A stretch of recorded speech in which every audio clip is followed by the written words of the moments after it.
കർത്താവിൻ്റെ വിലയേറിയ നാമത്തിന് സ്തോത്രം ചെയ്യുകയാണ്. 4-ാം അധ്യായം വരെയാണ് നമ്മൾ ചിന്തിച്ചത്.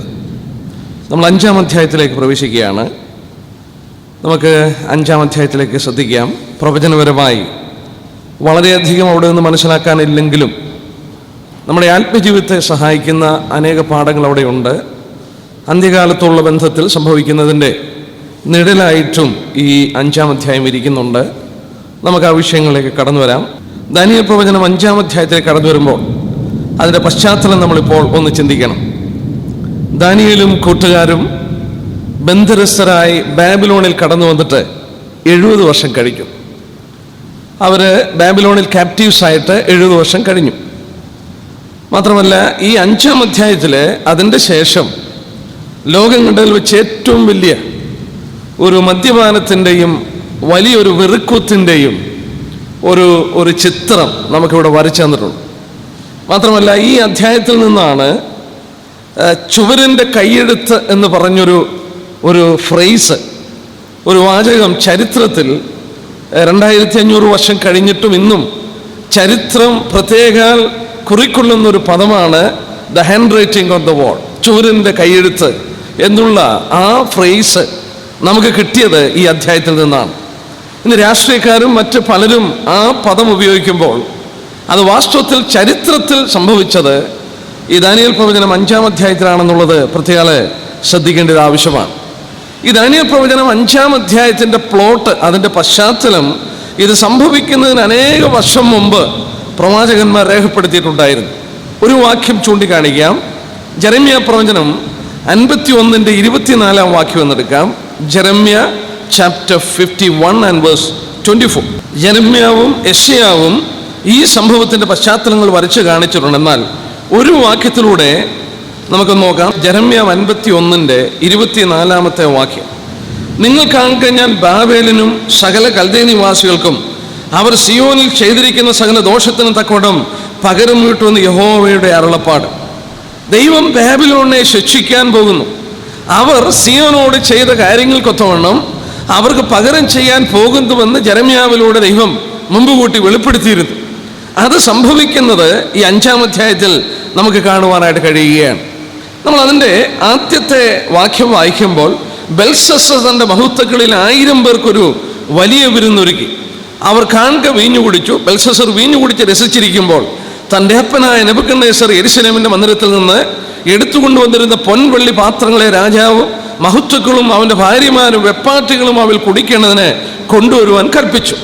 അങ്ങനെ അവർ യെരൂശലേമിൽ ദൈവാലയത്തിൻ്റെ മന്ദിരത്തിൽ നിന്ന് കൊണ്ടുവന്നിരുന്ന പൊൻപാത്രങ്ങളെ കൊണ്ടുവന്ന് രാജാവും മഹത്തുക്കളും അവൻ്റെ ഭാര്യമാരും വെപ്പാട്ടികളും അവൽ കുടിച്ചു. അവർ വീഞ്ഞു കുടിച്ച് പൊന്നും വെള്ളിയും താമ്രവും ഇരുമ്പും മരവും കല്ലും കൊണ്ടുള്ള ദേവനെ സ്തുതിച്ചു. തൽക്ഷണം, ഇമീഡിയറ്റ്ലി. നോക്കുക, ആ സംഭവത്തിൻ്റെ പശ്ചാത്തലമാണ് 4 വാക്യങ്ങളിൽ നമുക്ക് കാണുന്നത്. ഈ 4 വാക്യങ്ങളിൽ നമ്മൾ ശ്രദ്ധിച്ചു നോക്കിയാൽ ബെൽഷസ്സർ രാജാവിൻ്റെ അന്തം, അല്ലെങ്കിൽ ബാബിലോൺ സാമ്രാജ്യത്തിൻ്റെ അന്തം എങ്ങനെ കുറിച്ചെന്നുള്ളത് നമുക്കിവിടെ കിട്ടുകയാണ്. നമ്മൾ ശ്രദ്ധിച്ചു നോക്കിയാൽ ബാബേലിലെ രാജാവ് നെബൂഖദ്നേസർ രാജാവായിരുന്നു. അതിൻ്റെ ശേഷം കടന്നു വന്ന രാജാക്കന്മാരൊക്കെ നെബൂഖദ്നേസറിൻ്റെ നേരെ പിൻഗാമിയായിട്ട് വന്നതല്ല ബെൽഷസ്സർ. നെബൂഖദ്നേസറിൻ്റെ ശേഷം കടന്നു വന്ന രാജാക്കന്മാരെ ഒരുത്തനെ കൊന്നിട്ടുണ്ട്. ഒരാളെ പിടിച്ചുകൊണ്ട് മേദ്യര് കാരാഗൃഹത്തിൽ ബന്ധനസ്ഥരാക്കിയിട്ടുണ്ട്. ഈ ബെൽഷസ്സറും ഇതുപോലെ കൊല്ലപ്പെടുവാനായിട്ട് തുടങ്ങുകയാണ്. ഒരു പക്ഷെങ്കിൽ നെബൂഖദ്നേസർ രാജാവിൻ്റെ കൊച്ചുമകനോ അവൻ്റെ മകനോ ആയിരിക്കാം ബെൽഷസ്സർ. 1-2 തലമുറകൾ കഴിഞ്ഞിട്ടുണ്ട്. ഈ ബെൽഷസ്സർ നോക്കുക, രാജാവായിട്ട് അവരോധിക്കപ്പെട്ടു. എന്നാൽ തൻ്റെ ജീവിതത്തിൽ ഏറ്റവും മ്ലേച്ഛമായ, മോശമായ ഒരു സംഭവം വാസ്തവത്തിലൂടെ വരച്ചു തരികയാണ്. നമ്മളതിൻ്റെ ഗൗരവം കുറച്ചുകൂടെ താഴോട്ട് വരുമ്പോഴും ചിന്തിക്കുമ്പോഴും നമുക്ക് കാണുവാനായിട്ട് സാധിക്കും. ഈ സന്ദർഭത്തിൽ നോക്കുക, തൻ്റെ മഹത്തുക്കളിൽ 1000 പേർക്ക്, ഇംഗ്ലീഷിൽ വായിച്ചാൽ ഫോർ 1000 of his lords, അവൻ്റെ രാജ്യത്തിലെ പ്രമാണികൾ, അവൻ്റെ രാജ്യത്തിലെ പ്രമുഖന്മാർ. ഒരു രാജാവ് വിരുന്ന് കഴിക്കുമ്പോൾ ആ രാജ്യത്തിൻ്റെ പ്രമുഖന്മാർക്കും തന്നോട് അടുത്ത് നിൽക്കുന്ന വലിയവർക്കും വിരുന്ന് കൊടുക്കുകയാണ്. ഇവിടെ വായിക്കുന്നു 1000 of his lords, അവൻ്റെ രാജ്യത്തിലെ 1000 പ്രമുഖന്മാർക്ക് താൻ വിരുന്ന് കൊടുക്കുകയാണ്. ഈ വിരുന്ന് കൊടുക്കുമ്പോൾ നാം ശ്രദ്ധിച്ചു നോക്കുക, ദാനിയേൽ അവിടെ എങ്ങുമില്ലേ? ദാനിയേലും ദാനിയേലിൻ്റെ കൂട്ടുകാരും അവിടെ ഇല്ലേ?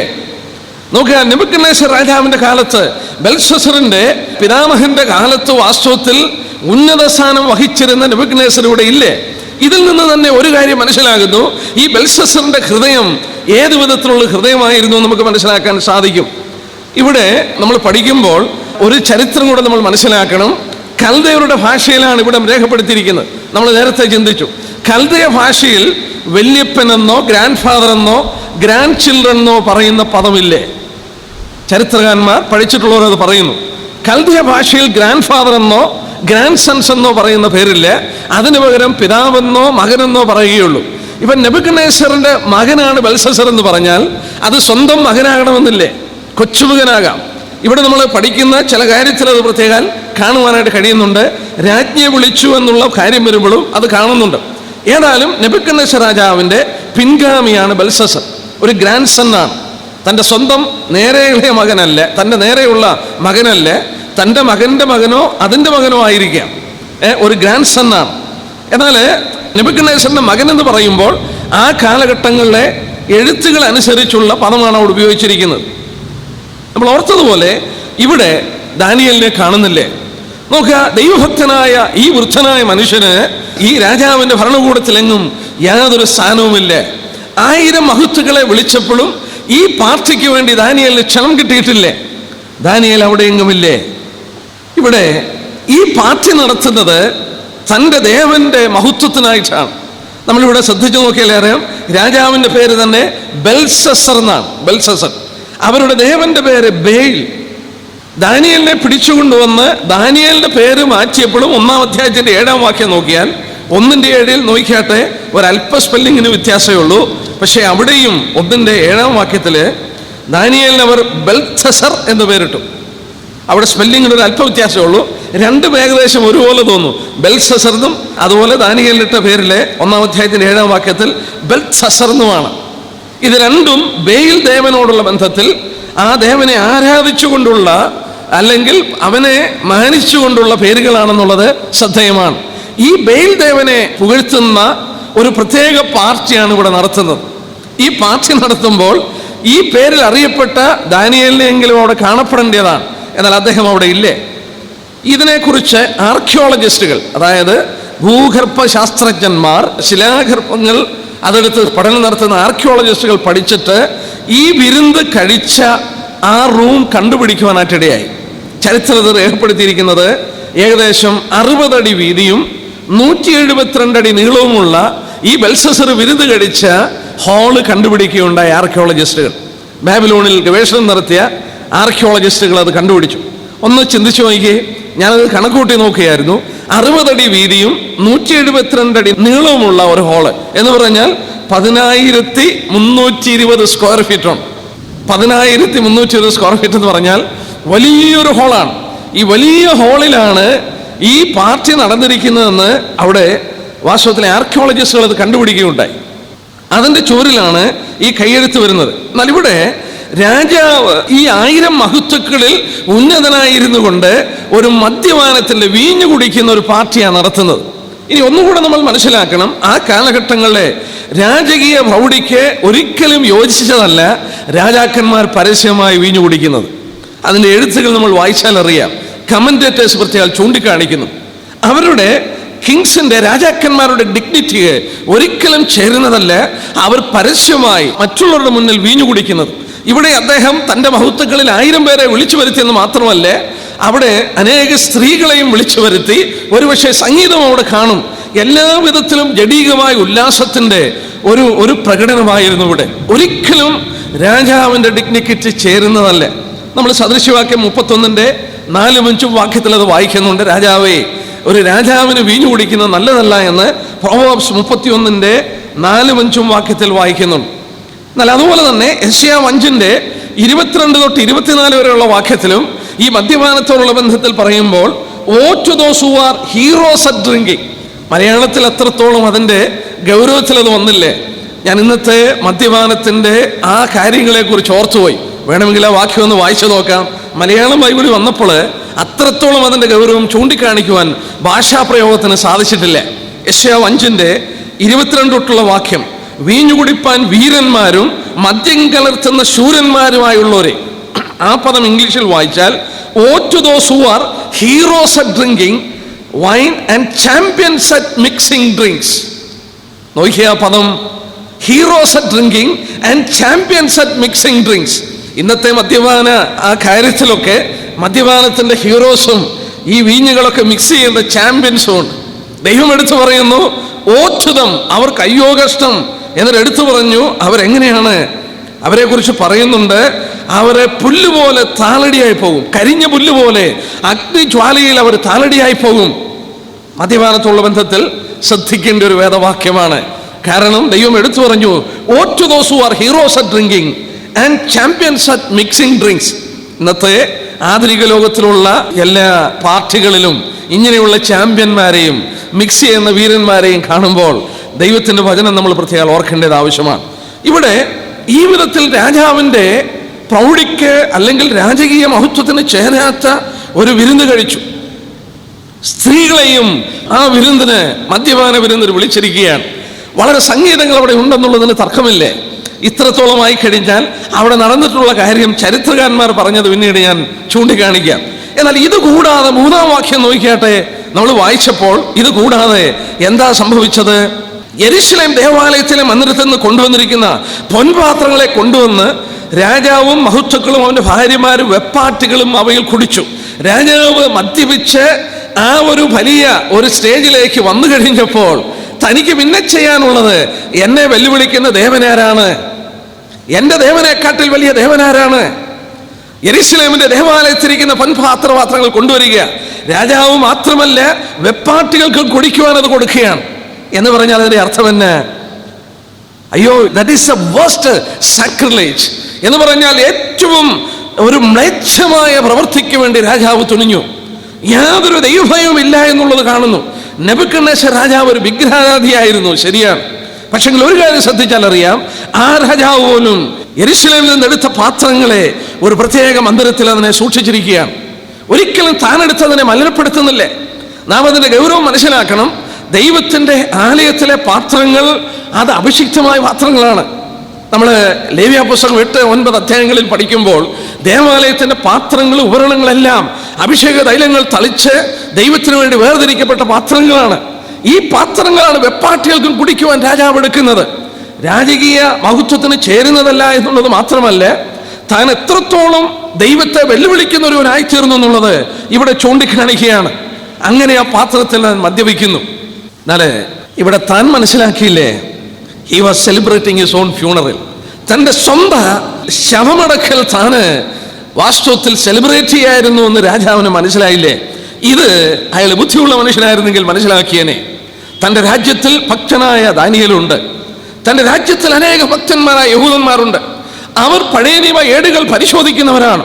അവർ പരിശോധിച്ചതനുസരിച്ച് ദൈവം മുന്നമേ വെളിപ്പെടുത്തിയിരുന്നു. ഇത് സംഭവിക്കുന്നതിന് മുമ്പേ നമ്മൾ ദാനിയേൽ 2 ഓർക്കുകയുണ്ടായി.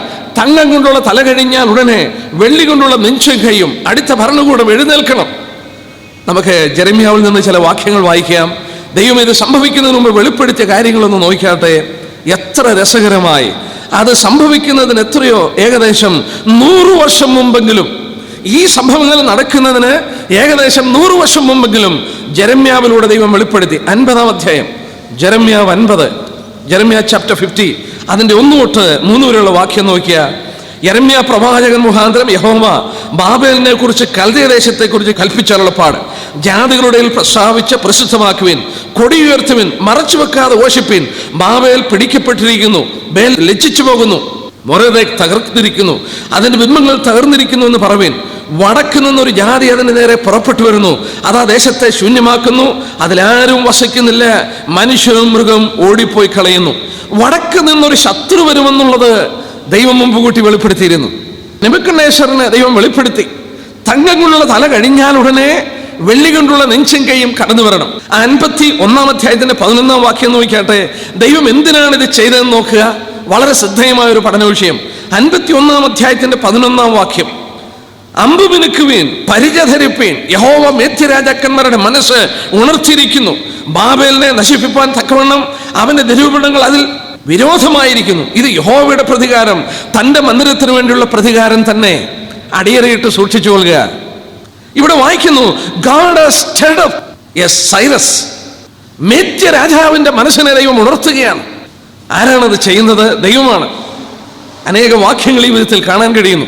നോക്കുക, അവിടെ ദൈവത്തിന്റെ ആലയത്തിന്റെ മന്ദിരമെടുത്തുകൊണ്ട് വളരെ മ്ലേച്ഛമായ പ്രവൃത്തി ചെയ്തുകൊണ്ട് ദൈവത്തെ വാസ്തവത്തിൽ വെല്ലുവിളിക്കുന്ന ഒരു സന്ദർഭം വന്നപ്പോൾ ഇവിടെ നാം വായിക്കുന്നു, ദൈവം മറ്റൊരു രാജാവിനെ ഉണർത്തുകയാണ്.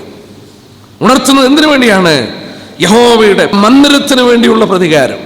ദൈവത്തിന്റെ ആലയത്തെക്കുറിച്ചുള്ള എരിവ് ദൈവത്തിന്റെ ഹൃദയത്തിൽ ഉണ്ടാകുകയാണ്. 28ഉം 29ഉം വാക്യം നോക്കിയാട്ടെ. അതേ അധ്യായത്തിന്റെ 28ഉം 29ഉം വാക്യം. മേദ്യരുടെ രാജാക്കന്മാരും ദേശാധിപരും സകല സ്ഥാനാധിപരും അതിന്റെ ആധിപത്യത്തിൽ ഉൾപ്പെട്ട സകല ദേശക്കാരുമായ ജാതികളെ അതിന് വിരോധമായി സംസ്കരിപ്പിൻ.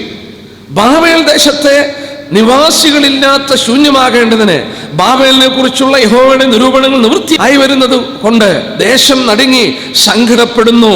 ദൈവത്തിന്റെ നിരൂപണങ്ങൾ നിവൃത്തിയായിക്കൊണ്ടിരിക്കുന്നു. 51-ാം അധ്യായത്തിന്റെ 57-ാം വാക്യം, വേഴ്സ് 57. ഞാൻ അതിന്റെ പ്രഭുക്കന്മാരെയും ജ്ഞാനികളെയും ദേശാധിപതിമാരെയും സ്ഥാനപതികളെയും വീരന്മാരെയും മത്തുപിടിപ്പിക്കും. അവർ ഉണരാതെ വണ്ണം നിദ്ര കൊള്ളുമെന്ന് സൈന്യങ്ങളുടെ യഹോവ എന്ന നാമമുള്ള രാജാവിന്റെ അരുളപ്പാട്. അയ്യോ, ആ വാക്യം നോക്കിയാട്ടെ. ഐ വിൽ മേക്ക് ദം, ഞാൻ അവരെ ഉണരാതെ വണ്ണം മദ്യം കുടിപ്പിച്ചുറക്കും. വാസ്തവത്തിൽ ഇത് സംഭവിച്ചു. നോക്കുക, നമ്മളിപ്പോൾ വായിച്ച എന്താണ്? ബെൽഷസ്സറും തന്റെ മഹത്തുക്കളും മദ്യപിക്കുകയാണ്.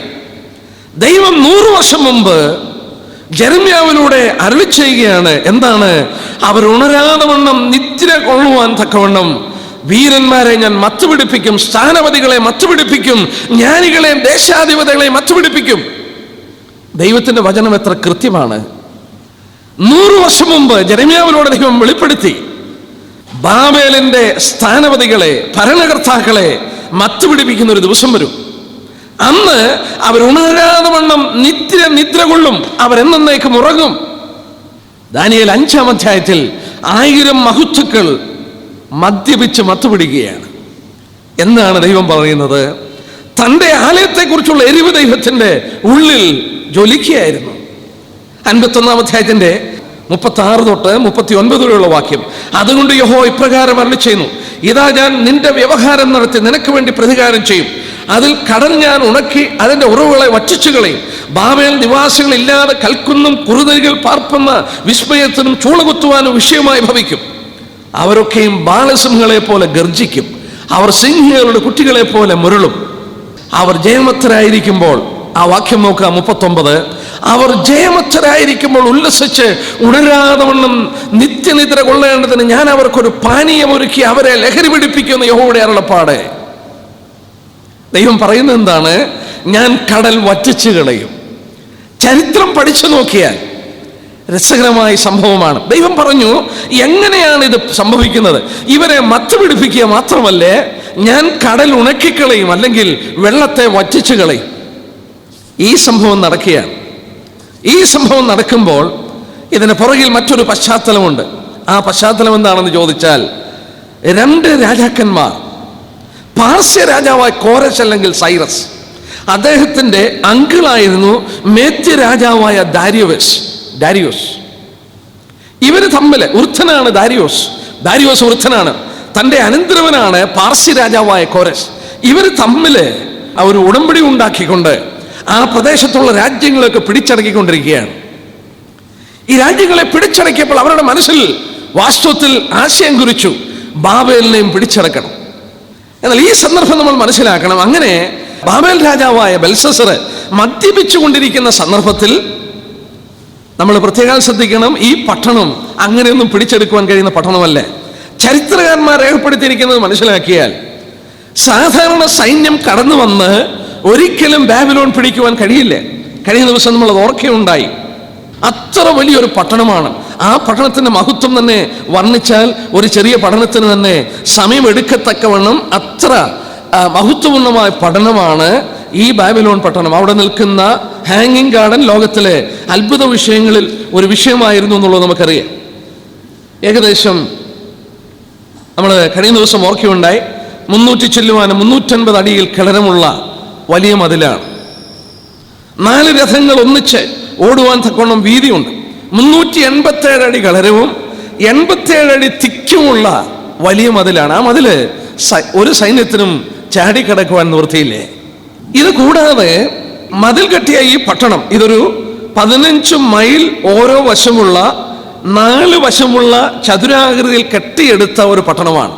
ഈ പട്ടണത്തിന്റെ മതിലാണ് നമ്മൾ ഓർത്തത്. 387 അടി കളരം, 87 അടി വീതി, 4 രഥങ്ങൾ ഒന്നിച്ചതിന്റെ മുകളിൽ കൂടെ ഓടിക്കുവാനായിട്ട് കഴിയും. അത്ര വണ്ണമുണ്ട് ഈ മതിലിന്. ഈ മതിലിന്റെ പുറത്ത് വലിയ കിടങ്ങ് കുഴിച്ച് വെള്ളം നിറച്ചിരിക്കുകയാണ്. മോട്ട് വലിയ കുഴിയുണ്ട്. ഈ പട്ടണത്തിൽ കയറുവാനായിട്ട് വാസ്തവത്തിൽ ഒരു വഴിയുണ്ട്. ആ വഴിയെന്ന് പറഞ്ഞാൽ അത് ഏകദേശം 150 സോളിഡ് ബ്രാസ് കൊണ്ടുള്ള ഗേറ്റുകൾ കൊണ്ട് അടച്ചിരിക്കുകയാണ്. ഈ യൂഫ്രട്ടസ് നദി ഡയഗണലി ഈ പട്ടണത്തിന്റെ അടിയിൽ കൂടെ ഇങ്ങനെ ഒഴുകി പുറത്തോട്ട് ഇറങ്ങുകയാണ്. ഇറങ്ങുന്നത് മുഴുവൻ അവിടെ ബ്രാസ് ഗേറ്റുകൾ കൊണ്ട് അടച്ചു വെച്ചിരിക്കുകയാണ്. ഒരു ശത്രുവിനും അതിനകത്ത് കയറാൻ സാധിക്കുകയില്ല. കയറാൻ സാധിക്കില്ലെന്ന് മാത്രമല്ല, ഇതിൻ്റെ അകത്തെ പഠനങ്ങൾ നമ്മൾ നടത്തിയാൽ ചരിത്രകാരന്മാർ രേഖപ്പെടുത്തിയിരിക്കുന്നു 20 വർഷമെങ്കിലും പുറത്തു പോകാതെ അവർക്ക് അവിടെ ജീവിക്കാനുള്ള ഭക്ഷണം ഈ പട്ടണത്തിനകത്തുണ്ട്. 15 മൈല് ഓരോ വശമുള്ള ഈ വലിയ പട്ടണത്തിൽ വലിയ കൃഷികളും അതുപോലെ തന്നെ പഴങ്ങളും വെള്ളവും ഒക്കെ ധാരാളം ഉള്ളതുകൊണ്ട് 20 വർഷം സെൽഫ് സഫിഷ്യന്റ് ആയിട്ട് നിൽക്കുവാൻ കഴിയുന്ന ഒരു പട്ടണമാണ്. ഇതിനകത്താണ് ലോകത്തിലെ പ്രസിദ്ധമായ ഹാങ്ങിങ് ഗാർഡൻ കിടക്കുന്നത്. പഴയ ലോകത്തിലെ 7 വണ്ടേഴ്സിൽ ഒന്നാണ്. ഈ ഹാങ്ങിങ് ഗാർഡൻ ഓരോ ടയർ ബൈ ടയർ ആയിട്ട് അത് കിളന്നു പോവുകയാണ്. കിളന്നിട്ട് ഈ മതിലിന്റെ ലെവലിൽ വരെ ചെല്ലുകയാണ്. 387 അടി. ഇങ്ങനെയുള്ള ഒരു പട്ടണം. അവര് മദ്യപിക്കുമ്പോൾ അവർ ഏറ്റവും സുരക്ഷിതരാണെന്നുള്ള രീതിയിലാണ് മദ്യപിക്കുന്നത്. പക്ഷെ ദൈവം പറഞ്ഞു, ഞാൻ കടൽ വറ്റിക്കാൻ പോവുകയാണ്, വെള്ളം വറ്റിക്കാൻ പോവുകയാണ്. നമ്മൾ ഓർത്തുകൊണ്ടിരുന്ന പോലെ കോരേശും അദ്ദേഹത്തിന്റെ അങ്കിളായ ദാര്യോവേശും കൂടെ ഈ പട്ടണം പിടിക്കുവാൻ അടുത്തു വന്നപ്പോൾ ഈ പട്ടണം പിടിക്കുവാൻ നിവൃത്തിയില്ലേ. വളരെ വിദഗ്ധനായ ഈ സൈറസിന് കോരേശിന് ഒരു ബുദ്ധി തോന്നി. ഇതിന്റെ അടിയിൽ കൂടെ ഒഴുകുന്ന യൂഫ്രട്ടസ് നദി ഡൈവേർട്ട് ചെയ്താൽ അതിന്റെ വെള്ളം താഴോട്ട് വരുമ്പോൾ തന്റെ സൈന്യത്തിന് അതിനകത്ത് ഇറങ്ങിയാൽ മുങ്ങിപ്പോകാതെ അതിന്റെ അടിയിൽ കൂടെ അകത്ത് നുഴഞ്ഞു കയറുവാൻ ഒരവസരം കിട്ടുമെന്നുള്ളത് കണ്ടുകൊണ്ട് ഇവർ മദ്യപിച്ചുകൊണ്ട് കൂത്താടിക്കൊണ്ടിരിക്കുന്ന ഈ രാത്രിയിൽ കോരശ് മറുഭാഗത്ത് യൂഫ്രട്ടസ് നദി ഡൈവേർട്ട് ചെയ്തുകൊണ്ടിരിക്കുകയാണ്. അതിന്റെ ബെഡ് ഉണങ്ങിക്കൊണ്ടിരിക്കുകയാണ്. ദൈവം അതാ പറഞ്ഞത്, ഞാൻ നിനക്ക് വേണ്ടി ആ നദികളെ ഞാൻ ഉണക്കാൻ പോവുകയാണ്. ഇവർ മദ്യപിച്ചു. ലോകപ്രസിദ്ധനായ ചരിത്രകാരനാണ് ഹെറോഡോട്ടസ്. ഹെറോഡോട്ടസ് എഴുതിയിരിക്കുന്നത്, അന്ന് ഈ വിരുന്ന് കഴിച്ച അന്ന് ബാബിലോൺ സ്ട്രീറ്റ് എന്ന് പറഞ്ഞാൽ അത് കംപ്ലീറ്റ് മദ്യപിച്ച് വെറിക്കൂത്തും വ്യഭിചാരവും ലോകത്തിൽ കാണാവുന്ന സകല മ്ലേച്ഛതകളും കൊണ്ട് ആ പട്ടണം നിറഞ്ഞിരിക്കുകയാണ്. ബേൽദേവനെ ആരാധിക്കുന്ന ഒരു ഉത്സവ ദിവസമാണ്. മഹത്തുക്കളും രാജാവും കൂടെ ഒന്നിച്ചു കുടിച്ച് കൂത്താടുന്നു. പട്ടണത്തിൽ മുഴുവൻ മദ്യപിച്ചുകൊണ്ട് കൂത്താടി നടക്കുന്നു. കാവൽക്കാർ പോലും, സൈന്യങ്ങൾ പോലും, പട്ടണത്തിൽ കാവൽ നിൽക്കുന്നവർ പോലും മദ്യപിച്ചുറങ്ങി. നൂറ്റാണ്ടുകൾക്ക് മുമ്പ്, 100 വർഷം മുമ്പ് ജെരമ്യാവിൽ കൂടെ പറഞ്ഞു, ഞാൻ അവരെ മത്തുപിടിപ്പിക്കും. ഒരിക്കലും അകത്ത് സൈന്യത്തിന് കയറുവാൻ കഴിയത്തില്ല എന്ന് നിരൂപിച്ചിരുന്ന ആ പട്ടണത്തിന്റെ കാവൽക്കാരെ മത്തുപിടിപ്പിക്കുമെന്ന് ദൈവം 100 വർഷങ്ങൾക്ക് മുമ്പ് ജെരമ്യാവിലൂടെ പറഞ്ഞു. അന്ന് രാത്രി അത് സംഭവിച്ചു. എന്നാൽ ഇവിടെ അത്ഭുതകരമായ ഒരു കാര്യം, ഈ കോരശ് രാജാവ് ജനിക്കുന്നതിന് 200 വർഷം മുമ്പ്, സംതിങ് അറൌണ്ട് 200 years before, ദൈവം അവനെ പേർ ചൊല്ലി വിളിക്കുന്നുണ്ട്. ആരാണ് നമ്മുടെ ദൈവം എന്ന് ഓർത്താട്ടെ. യെശയ്യാപ്രവചനം നിർത്താട്ടെ 44. ഏകദേശം ഈ സംഭവം നടക്കുന്നതിന് 200 വർഷം മുമ്പ് രേഖപ്പെടുത്തിയ പ്രവചന ഭാഗം ഐശയ്യാ ചാപ്റ്റർ 44 44 28 തൊട്ടുള്ള വാക്കും, കോരേശന്റെ ഇടയൻ, അവൻ എന്റെ ഹിതമൊക്കെ നിവർത്തിക്കുമെന്ന് യെരൂശലേം പണിയപ്പെടും മന്ദിരത്തിന് അടിസ്ഥാനമിടുമെന്ന് ഞാൻ കൽപ്പിക്കുന്നു. യഹോവ തന്റെ അഭിഷിക്തനായ കോരേശനോട് ഇപ്രകാരം അരുളിച്ചെയ്യുന്നു, അവന് ജാതികളെ കീഴടക്കി രാജാക്കന്മാരുടെ അരക്കച്ചകളെ അടിക്കേണ്ടതിന്, കഥകൾ അവന് വേണ്ടി തുറന്നിരിക്കേണ്ടതിനും വാതിലുകൾ അടയാതിരിക്കേണ്ടതിനും അവന്റെ വലങ്കയിൽ പിടിച്ചിരിക്കുന്നു. ഞാൻ നിനക്ക് മുമ്പായി ചെന്ന് ദുർഘടകളെ നിരപ്പാക്കുകയും താമ്രവാതുകളെ തകർത്ത് ഇരുമ്പോടാങ്ങലുകളെ ബന്ധിച്ചു കളയുകയും ചെയ്യും. നിന്റെ പേർ ചൊല്ലി വിളിക്കുന്ന ഞാൻ യഹോവ, ഇസ്രായേലിന്റെ ദൈവമെന്ന് നീ അറിയേണ്ടതിന് ഞാൻ നിനക്ക് ഇരുട്ടിലെ നിക്ഷോഭങ്ങളെയും മറവിടങ്ങളിലെ ഗുപ്തങ്ങളെയും എന്റെ ദാസനായ യാക്കോബ് നിമിത്തവും എന്റെ വൃതനായ ഇസ്രായേൽ നിമിത്തവും ഞാൻ നിന്നെ പേർ ചൊല്ലി വിളിച്ചിരിക്കുന്നു. നീ എന്നെ അറിയാതിരിക്കെ ഞാൻ നിന്നെ ഓമന പേർ ചൊല്ലി വിളിച്ചിരിക്കുന്നു. ഞാൻ യഹോവയാകുന്നു, മറ്റൊരുത്തനുമില്ലേ, ഞാനല്ലാതെ ഒരു ദൈവവുമില്ലേ. നീ എന്നെ അറിയാതിരിക്കെ ഞാൻ നിന്റെ അരമുറുക്കിയിരിക്കുന്നു. എൻ്റെ പ്രിയപ്പെട്ടവരെ, ഈ രാത്രിയിൽ ഒന്ന് ചിന്തിച്ചു നോക്കിയേ. കോരശ് ജനിക്കുന്നതിന് 200 വർഷം മുമ്പ് ദൈവം പറയാ, നീ എന്നെ അറിയാതിരിക്കാൻ ഞാൻ നിന്നെ പേർ ചൊല്ലി വിളിച്ചിരിക്കുന്നു. കോരശന്റെ ഇടയൻ അവന്റെ ഹിതമൊക്കെയും ചെയ്യും. അവൻ ജനിച്ചിട്ടില്ലേ? അവൻ ജനിക്കുന്നതിന് 200 വർഷം മുമ്പ് ദൈവം അവനെ പേർ ചൊല്ലി വിളിച്ചു. ദൈവം പറഞ്ഞു, അവൻ എൻ്റെ ഇടയനാണ്, എൻ്റെ ആലയം പണിയും. കോരശാണ് ഈ പ്രവാസികൾക്ക് മടങ്ങിപ്പോകുവാൻ കൽപ്പന കൊടുക്കുന്നത്, ദേവാലയം പണിയുവാൻ. ഞാനല്ലാതെ മറ്റൊരു ദൈവമില്ലേ? എന്തിനു വേണ്ടിയാണ് ദൈവം ഇവനെ ഉണർത്തിയത്, കോരശനെ ഉണർത്തിയത്? 44:28 നോക്കിയാട്ടെ. നമ്മൾ മുമ്പേ വായിച്ചതിനുള്ള ബന്ധത്തിൽ യെശയ്യാവ് 44:28 എന്തിനു വേണ്ടിയാണ്? നമ്മൾ മുമ്പേ വായിച്ച വാക്യത്തോട് അത് ഒക്കുന്നു. അവിടെ ദൈവം പറയുന്ന ശ്രദ്ധിക്കുക, കോരശന്റെ ഇടയൻ അവന്റെ ഹിതമൊക്കെ നിവർത്തിക്കുമെന്നും യെരൂശലേം പണിയപ്പെടും, മന്ദിരത്തിന്റെ അടിസ്ഥാനമിടുമെന്നും ഞാൻ കൽപ്പിക്കുന്നു. ബാബിലോൺ പ്രവാസത്തിൽ പോയപ്പോൾ യഹൂദന്റെ ദേവാലയം തീ വെച്ച് ചുട്ടുകളഞ്ഞു നെബൂഖദ്നേസർ. ഈ ദേവാലയം പണിയുവാൻ അടിസ്ഥാനമിടുന്നത്, പണിയുവാൻ ആരംഭിക്കുന്നത് കോരശ് കൊടുക്കുന്ന കൽപ്പന മൂലമാണ്. അവനത് നിവർത്തിക്കുമെന്ന് ദൈവം പറയുകയാണ്.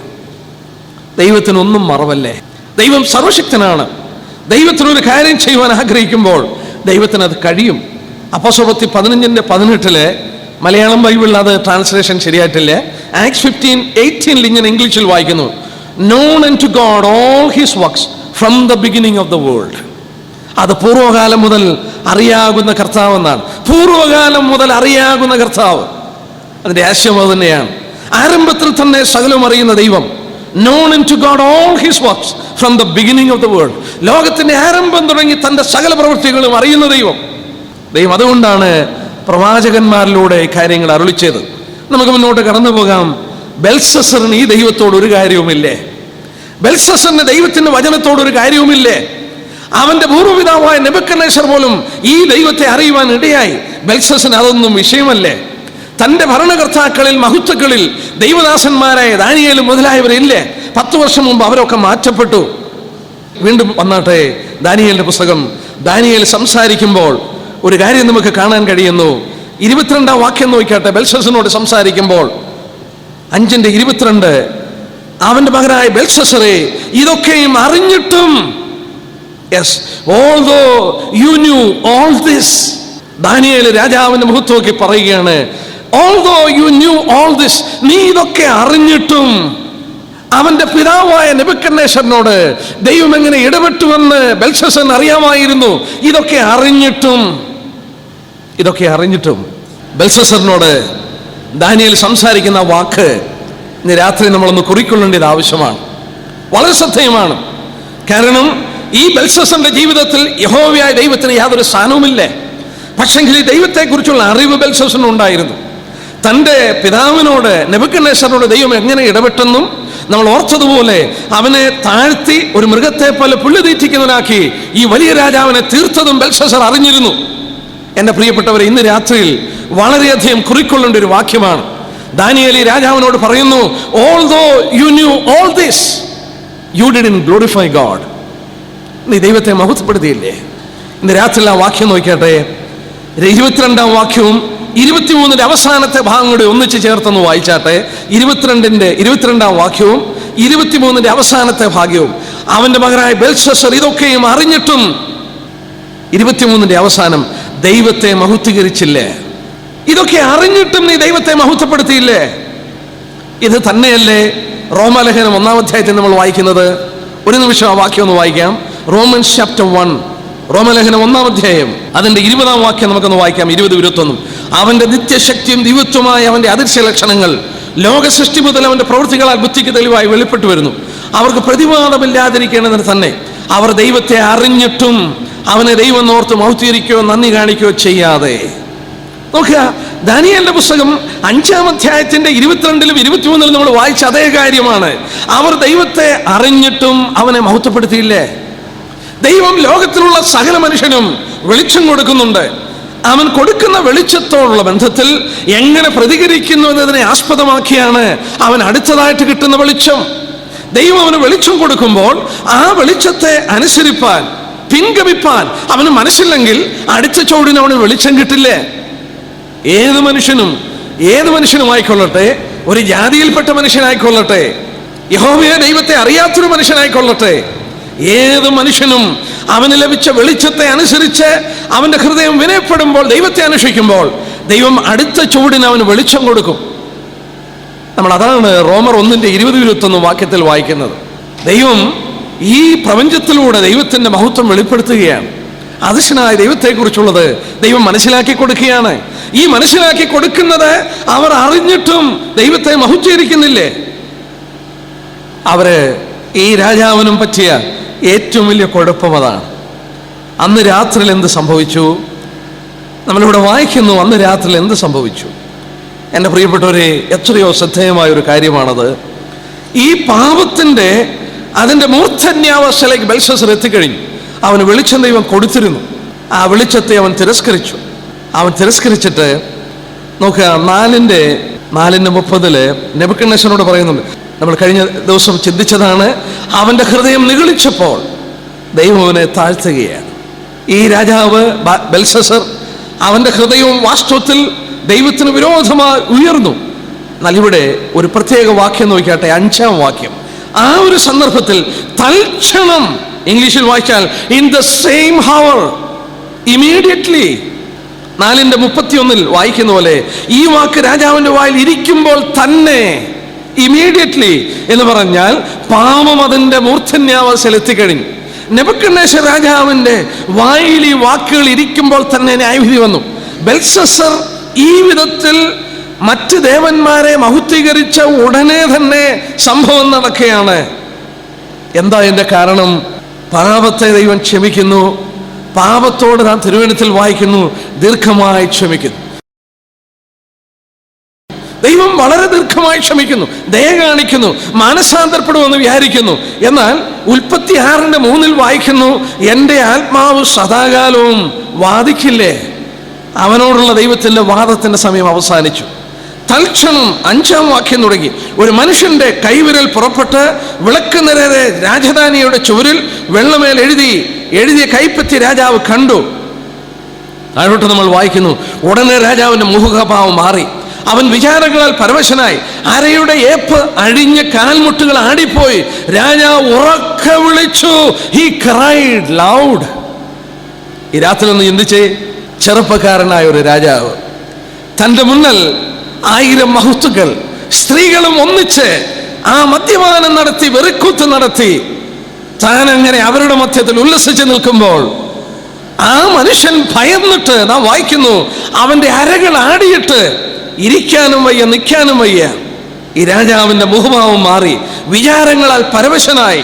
ഏപ്പുകൾ അഴിഞ്ഞു, കാൽമുട്ടുകൾ ആടിത്തുടങ്ങി. നാം വായിക്കുന്നു, രാജാവ് ഉറക്കെ കരഞ്ഞു, ഉറക്കെ വിളിച്ചു. ഭയം തന്നെ കടന്നു പിടിച്ചു. അത് ആരുടെ മുന്നിലാണ്? തന്റെ മഹത്തുക്കളുടെ മുന്നിൽ, താൻ ഒന്നിച്ച് മദ്യപിക്കാൻ വിളിച്ച സ്ത്രീകളുടെ മുന്നിൽ ഉറക്കെ അലറുകയാണ്. ആരാണ് ഈ കരയുന്നത്? ഒരു സാധാരണ മനുഷ്യനല്ലേ, ബെൽഷസ്സർ രാജാവ്. ദൈവത്തിന്റെ ആലയത്തിന്റെ പാത്രമെടുത്ത് മലിനപ്പെടുത്തുവാൻ യാതൊരു മടിയും കാണിക്കാതെ പാപത്തിന്റെ അതിന്റെ പട്ടിക പൂർത്തീകരിച്ച രാജാവ് ഭയം കൊണ്ട് അലറുകയാണ്. ഇവിടെ ദൈവത്തെ കണ്ടില്ല, ദൈവം പ്രത്യക്ഷപ്പെട്ടില്ല, വെള്ളസിംഹാസനത്തിന് ന്യായവിധി വന്നില്ല. ദൈവത്തിന്റെ ഒരു വിരൽ മാത്രം വന്ന് ആ ഭിത്തിയിൽ ചില അക്ഷരങ്ങൾ എഴുതിയപ്പോൾ ഇത് സംഭവിച്ചുവെങ്കിൽ, എൻ്റെ പ്രിയപ്പെട്ടവരെ, ഇന്ന് രാത്രി ഞാൻ ചോദിക്കട്ടെ, ആ വലിയ വെള്ളസിംഹാസനത്തിന് മുന്നിൽ പാപികൾ അവന്റെ മുന്നിൽ ന്യായവിധിക്ക് നിൽക്കുമ്പോൾ ഏത് മനുഷ്യൻ അവിടെ നിൽക്കും?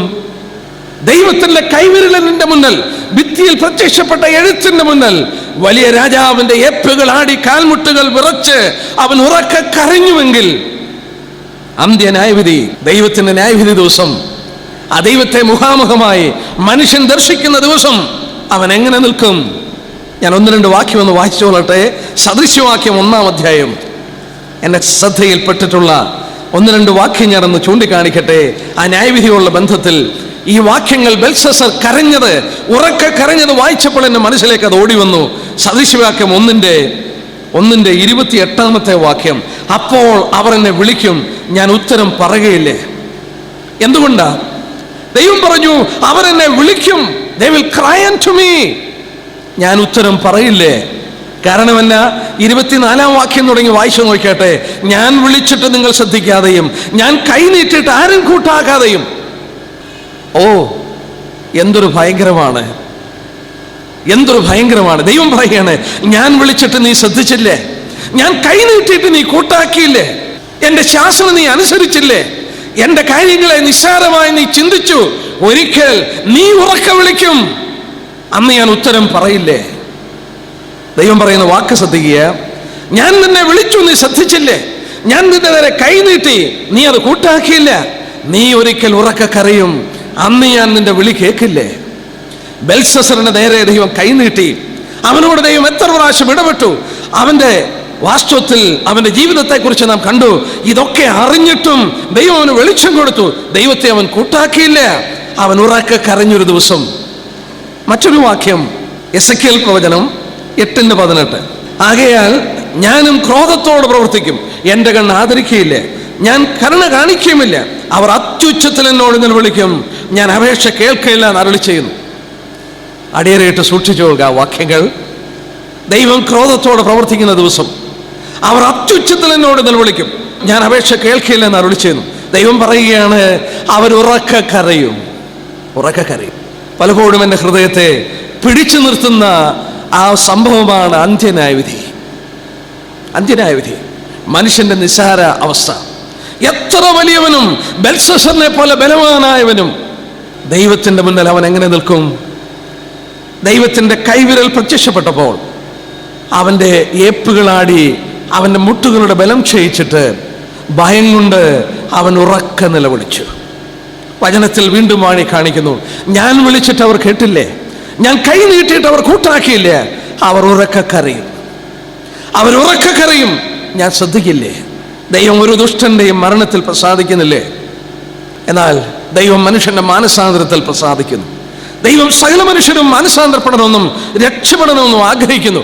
മനുഷ്യൻ അതിനെ തൃണവൽഗണിച്ചുകൊണ്ട് ജഡത്തിന്റെ ഉല്ലാസങ്ങളുടെ പുറകെ പോകുമ്പോൾ ഒരു അന്ത്യന്യായവിധി ഉണ്ടെന്നുള്ളത് അവൻ മറന്നു പോവുകയാണ്. ബെൽഷസ്സറിന്റെ പാഠം അത് നമ്മളെ പഠിപ്പിക്കുന്നു. എന്നാൽ ഇവിടെ നമുക്ക് 10-ാം വാക്യം ഒന്ന് ശ്രദ്ധിക്കാം. ഇവൻ വ്യാകുലപ്പെട്ടു. 9-ാം വാക്യം, അപ്പോൾ ബെൽഷസ്സർ അത്യന്തം വ്യാകുലപ്പെട്ടു, അവന്റെ മുഖഭാവം മാറി, അവന്റെ മഹത്വക്കളും അമ്പരന്നു പോയി. രാജാവ് മാത്രമല്ല, അവന്റെ മഹത്വകളും 1000 മഹത്വങ്ങളുണ്ടല്ലോ, ഇവിടെ വായിക്കുന്നു, അവരും അമ്പരന്നു പോയി. ഇവരിത്ര അമ്പരക്കുവാൻ കാരണമെന്ന ദൈവത്തിന്റെ കൈവിരൽ കൊണ്ട് അവിടെ ഭിത്തിയിൽ ഒന്ന് എഴുതിയതേ ഉള്ളൂ. അവരുടെ മഹത്വങ്ങളും അമ്പരന്നു പോയി. ആരും സഹായിപ്പാനില്ലേ? നമ്മൾ വായിക്കുന്നു, ആ രാജ്യത്തുള്ള ശകുനവാദികളെയും ആഭിചാരകന്മാരെയും കൽദേരെ ഒക്കെ വിളിച്ചു നോക്കി, ആർക്കും മറുപടി പറയുവാൻ കഴിയുന്നില്ല, എന്താണെന്ന് വ്യാഖ്യാനിക്കുവാൻ കഴിയുന്നില്ലേ. കാരണം എന്നാ? 1 കൊരിന്ത്യർ 2:14 നാം അവിടെ വായിക്കുന്നുണ്ട്, പ്രാകൃത മനുഷ്യന് ദൈവാത്മാവിന്റെ ആലോചന മനസ്സിലാകില്ലേ. പ്രാകൃത മനുഷ്യൻ, നാച്ചുറൽ മാൻ, രക്ഷിക്കപ്പെടാത്തവൻ, കൽദേയരിൽ എത്ര വിദ്വാനായാലും എത്ര ശകുനവാദിയായാലും ആ കൽദേയ വിദ്യ അഭ്യസിച്ചവനാണെങ്കിലും അവൻ രക്ഷിക്കപ്പെടാത്ത ഒരുത്തനും ദൈവത്തിന്റെ കൈയെടുത്ത് തിരിച്ചറിയുവാൻ കഴിയില്ലേ. അതുകൊണ്ടാണ് അവർക്ക് ആർക്കും അത് പറയുവാൻ കഴിയാഞ്ഞത്. 10-ാം വാക്യത്തിൽ വരുമ്പോൾ രാജാവ് മഹത്വക്കളും വാക്ക് ഹേതുവായ രാജ്ഞി ഭോജനശാലയിൽ വന്നു. ഈ രാജ്ഞി എന്ന് പറയുന്നത് ഇവിടെ ചരിത്രം പറയുന്നു, അല്ലെങ്കിൽ എഴുത്തുകാർ പറയുന്നു, ഇത് ബെൽഷസ്സറിന്റെ ഗ്രാൻഡ് മദറായിരിക്കും. അത് നെബൂഖദ്നേസറിന്റെ മകളാണോ നെബൂഖദ്നേസറിന്റെ ഭാര്യയാണോ എന്നൊന്നും അറിയില്ല. ഇവിടെ രാജ്ഞി എന്ന് പറയുമ്പോൾ ബെൽഷസ്സറിന്റെ ഭാര്യയല്ല. ബെൽഷസ്സർ, ഞാൻ ഓർപ്പിച്ചല്ലോ, കൽദയ ഭാഷയിൽ ഗ്രാൻഡ് മദറിന് പറയുന്ന വാക്കില്ലേ. മുന്നോട്ടുള്ള മാതാക്കളെയൊക്കെ അങ്ങനെ ആ പദത്തിലെ അവർ വിളിക്കുകയുള്ളൂ. ഇവിടെ രാജ്ഞിയെ വിളിച്ചുകൊണ്ടുവരുന്നു. ഒരു പക്ഷെങ്കിൽ ഇവിടെ നമുക്ക് ചിന്തിക്കാൻ കഴിയും, ഇവൾ ഒരു ഭക്തയായ സ്ത്രീയായിരുന്നു. കാരണം എന്താ? ഈ നെബൂഖദ്നേസറിന് സംഭവിച്ചതൊക്കെ ഇവൾക്കറിയാം. ഇവിടെ വായിക്കുന്നു. 2, ഇവിടെ നടന്ന വെറിക്കൂത്തിലും മദ്യപാനത്തിലും അവൾ പങ്കെടുത്തിട്ടില്ലേ? ദാനിയേൽ ഇല്ലാത്തതുപോലെ അവളും പങ്കെടുത്തിട്ടില്ലേ? ദാനിയേൽ വൃദ്ധനായി, 80 വയസ്സെങ്കിലും ഇപ്പോൾ ദാനിയേലിന് കഴിഞ്ഞിട്ടുണ്ട്. 80 വയസ്സ്. നോക്കുക, രാജ്ഞി അകത്ത് വന്നു. രാജ്ഞി അകത്ത് വന്നിട്ട് പറഞ്ഞ വാക്കുകൾ ശ്രദ്ധിക്കുക. തിരുമനസ്സുകൊണ്ട് വിചാരങ്ങൾ പരവശനാകരുത്, മുഖവും മാറുകയും അരുത്. വിശുദ്ധ ദേവന്മാരുടെ ആത്മാവുള്ള ഒരു പുരുഷൻ തിരുമനസ്സിന്റെ രാജ്യത്തിലുണ്ട്. ദാനിയേലിനെ പരിചയപ്പെടുത്തി കൊടുക്കുകയാണ്. ദാനിയേലിനെ കുറിച്ച് തന്നെ ഒരു പഠനം നടത്തണമെന്ന് തോന്നിപ്പോയി. നോക്കുക, ആ മനുഷ്യന്റെ വ്യക്തിത്വം, പ്രഭാവം, അവന്റെ ഉള്ളിലെ ആത്മാവ്, അവന്റെ മഹത്വം വാസ്തവത്തെ ശ്രദ്ധിച്ചു നോക്കുക. വൃദ്ധനായി 80 വയസ്സായി. 80 വയസ്സ് കഴിഞ്ഞ മനുഷ്യൻ. ഈ രാജ്ഞി പറയുകയാണ്, വിശുദ്ധ ദേവന്മാരുടെ ആത്മാവുള്ള ഒരു പുരുഷൻ രാജ്യത്തിലുണ്ട്. ദാനിയേൽ വിളിക്കപ്പെട്ടു. ദാനിയേൽ അവിടെ വരികയാണ്. എന്നാൽ ഇത് വായിക്കുമ്പോൾ നമ്മൾ ആലോചിച്ച്, ആവശ്യ സന്ദർഭങ്ങൾ ഒന്നും ദാനിയേലില്ലേ? നെബൂഖദ്നേസർ രാജാവ് ആദ്യ സ്വപ്നം കണ്ടപ്പോൾ ഈ ദാനിയേലില്ലേ? നെബൂഖദ്നേസർ രാജാവ് രണ്ടാമത് സ്വപ്നം കണ്ടപ്പോൾ ദാനിയേൽ അവിടെ ഇല്ല. ബെൽഷസ്സറിന്റെ കൈയെടുത്ത് വായിക്കേണ്ട സമയം ഈ ദാനിയേൽ അവിടെ ഇല്ലേ? അവരെല്ലാവരും കൽദയ വിദ്വാൻമാരെയും ആഭിചാരകരെയും മറ്റും ആശ്രയിക്കുകയാണ്. അവരുടെ ആശ്രയങ്ങളെല്ലാം അറ്റുപോയപ്പോൾ അവസാനം ഒരു ദൈവത്തിന്റെ ദാസനിൽ ആശ്രയം കണ്ടെത്തുകയാണ്. ഇവിടെ രസകരമായ ഒരു കാര്യമുണ്ട്. ഈ രാജാവിന്റെ അടുക്കൽ ദാനിയേൽ വന്ന ഉടനെ രാജാവ് പറഞ്ഞ കാര്യമെന്ന് നോക്കിയാട്ടെ, 16ഉം 17ഉം വാക്യം. ഇന്നത്തെ ലോകത്തിൽ നിന്ന് വ്യത്യസ്തമല്ലാത്തൊരു കാര്യം എന്താ? രാജാവ് ദാനിയേലിനോട് പറയുകയാണ്, I will give you position, I will give you possession and I will give you power. നിനക്ക് ഞാൻ പൊസിഷൻ തരാം, പവർ തരാം, നിനക്ക് ഞാൻ പൊസഷൻസ് തരാം, നിനക്ക് ഞാൻ സ്വത്ത് തരാം, നിനക്ക് ഞാൻ ഉന്നത സ്ഥാനം തരാം, നിന്നെ ഞാൻ വലിയവനാക്കാം. രാജാവ് പറയുകയാണ്. അതാണ് 16ഉം 17ഉം വാക്യം. എന്നാൽ അർത്ഥം പറയുവാൻ, സംശയച്ഛേദന ചെയ്യുവാൻ നീ പ്രാപ്തനെന്ന് ഞാൻ നിന്നെക്കുറിച്ച് കേട്ടിരിക്കുന്നു. ആകയാൽ ഈ എഴുത്ത് വായിച്ച് അതിൻ്റെ അർത്ഥം അറിയിപ്പാൻ നിനക്ക് കഴിയുമെങ്കിൽ നീ ധൂമ്രവസ്ത്രവും കഴുത്തിൽ പൊന്മാലയും ധരിച്ച് രാജ്യത്തിൽ മൂന്നാമനായി വാഴും. ദാനിയേൽ രാജസന്നിൽ ഉത്തരമുണർത്തിച്ചത്, ദാനങ്ങൾ തിരുമേനിക്ക് തന്നെ ഇരിക്കട്ടെ, സമ്മാനങ്ങൾ മറ്റൊരുത്തന് കൊടുത്താലും എഴുത്തിയാൻ രാജാവിന് വാഴ്ച കേൾപ്പിക്കാം, അർത്ഥം ബോധിപ്പിക്കാം. എന്തൊരു വാക്കുകളാണ്! രാജാവ് പറഞ്ഞു, ലോകത്തിന്റെ മനുഷ്യൻ ഇത് ആഗ്രഹിക്കുന്നത്. ലോകത്തിലുള്ള ഏത് മനുഷ്യനും എന്ത് വേണം? He need position, he need possession and he need powers. അത് കൊടുക്കാമെന്ന് പറഞ്ഞു. ധൂമ്രവസ്ത്രം നിന്നെ ധരിപ്പിക്കാം, രാജ്യത്തിന് മൂന്നാമനാക്കാം, നിന്നെ ഞാൻ വലിയവനാക്കാം. ദാനിയേലിന്റെ ഭാവം എന്താണ്? ദാനിയേൽ പറഞ്ഞു, ഈ കൈയെടുത്താൽ വായിച്ചു കേൾപ്പിക്കാം, പക്ഷേ ഈ സമ്മാനങ്ങളൊക്കെ മറ്റൊരുത്തന് കൊടുത്തുകൊള്ളുക, എനിക്ക് വേണ്ട. പ്രിയപ്പെട്ടവരെ, അബ്രഹാമിനോട് ഒരിക്കൽ സോദോം രാജാവ് പറഞ്ഞു. ആ വാക്യം ഒന്ന് വായിക്കാം. ഉൽപ്പത്തി പുസ്തകം 14. നാം ദൈവമക്കളാണ്, നമ്മൾ പ്രത്യേകം മനസ്സിലാക്കേണ്ട ഒരു സത്യമാണിത്. ഉൽപ്പത്തി പുസ്തകം 14-ാം അധ്യായത്തിന്റെ 22-ഉം 23-ഉം വാക്യം. സോദോം രാജാവ് ഒരിക്കൽ അബ്രഹാമിനോട് പറഞ്ഞു. എന്താണ് പറഞ്ഞത്? അതിന് 21 സോദോം രാജാവ് അബ്രഹാമിനോട്, ആളുകളെ എനിക്ക് തരിക, സമ്പത്ത് നീ എടുത്തുകൊള്ളുക എന്ന് പറഞ്ഞു. അതിന് അബ്രഹാം സോദോം രാജാവിനോട് പറഞ്ഞത്, ഞാൻ അബ്രഹാമിനെ സമ്പന്നനാക്കിയെന്ന് നീ പറയാതിരിപ്പാൻ ഞാനൊരു ചരടാകട്ടെ, ചെരുപ്പിന്റെ വാറാകട്ടെ, നിനക്കുള്ളതിൽ യാതൊന്നുമാകട്ടെ എടുക്കുകയില്ല എന്ന് ഞാൻ സ്വർഗത്തിന് ഭൂമിക്ക് നാഥനായ അത്യുന്നതയുമായ യഹോവയെങ്കിലേക്ക് കൈ ഉയർത്തി സത്യം ചെയ്തു. സോദോം രാജാവ് പറഞ്ഞു, നീ സ്വത്തുക്കളൊക്കെ എടുത്തുകൊള്ളുക, സോദോം രാജാവിനെ ധനികനാക്കിയെന്ന് പറയുവാൻ ഞാൻ ഇടവരുത്തത്തില്ലേ. എനിക്ക് വേണ്ട സ്വത്തുക്കൾ. ഇവിടെ ദാനിയേലും അതേ ആത്മാവുള്ളവനാണ്. പൗലോസിന്റെ വാക്കുകൾ അപ്പോസ്തലപ്രവൃത്തി 20-ന്റെ 33-ാം വാക്യത്തിൽ പൗലോസ് പറയുന്നുണ്ട്, I have not coveted any man's silver or gold or clothing. മറ്റൊരുത്തന്റെ സ്വർണമോ വെള്ളിയോ വസ്ത്രമോ ഞാൻ മോഹിച്ചിട്ടില്ലേ. ദൈവത്തിന് തരുവാൻ കഴിയും. ഈ ലോകത്തിന്റെ മോഹം വേണ്ട എന്നവർ വെച്ചു. ഇവിടെ നോക്കുക, ദാനിയേൽ ഇവിടെ സംസാരിക്കുന്ന സംസാരം ശ്രദ്ധേയമാണ്. 22-ാം വാക്യം നമുക്കൊന്നുകൂടെ വായിക്കാം. ദാനിയേല് രാജാവിന് കാര്യങ്ങളെ പറഞ്ഞു കൊടുക്കുകയാണ്. 22-ാം വാക്യം. ഇനി നമുക്ക് ആ വാക്യം ഒന്ന് വായിച്ചു നോക്കാം. അവന്റെ മകനായ ബെൽഷസ്സറേ, ഇതൊക്കെയും അറിഞ്ഞിട്ടും തിരുമേനിയുടെ ഹൃദയത്തെ താഴ്ത്താതെ സ്വർഗസ്ഥനായ കർത്താവിന്റെ നേരെ തന്നെത്താൻ ഉയർത്തി അവന്റെ ആലയത്തിലെ പാത്രങ്ങളെ അവൻ തിരുമുമ്പിൽ കൊണ്ടുവന്നു. 18 തൊട്ട് 21 വരെയുള്ള വാക്യങ്ങളിൽ ദാനിയേൽ നെബൂഖദ്നേസറിന് സംഭവിച്ചതൊക്കെ പറയുകയാണ്. നെബൂഖദ്നേസർ പുല്ല് തിന്നതും ആ കാര്യങ്ങളൊക്കെ പറഞ്ഞു. ഇതൊക്കെ അറിഞ്ഞിട്ടും നീ നിന്നെ തന്നെ താഴ്ത്തിയില്ലേ. ഇന്ന് രാത്രിയിൽ ആ ഭാഗം ഒരല്പസമയം നമ്മളൊന്ന് ധ്യാനിക്കേണ്ടത് ആവശ്യമാണ്. നോക്കുക, ദാനിയേൽ എന്ന് പ്രസംഗിക്കുമ്പോൾ 18 തൊട്ട് 21 വരെയുള്ള വാക്യങ്ങൾ വാസ്തവത്തോട് ഇൻട്രഡക്ഷനാണ്. ബെൽഷസ്സറിനുള്ള പ്രസംഗത്തിന്റെ ഇൻട്രഡക്ഷനാണ് 18 തൊട്ട് 21 വരെയുള്ള വാക്യങ്ങൾ. തൻ്റെ പൂർവ്വപിതാവായ നെബൂഖദ്നേസറിനോട്, വല്യപ്പനോട് ദൈവം എങ്ങനെ ഇടപെട്ടു എന്നുള്ളത് പറയുകയാണ്.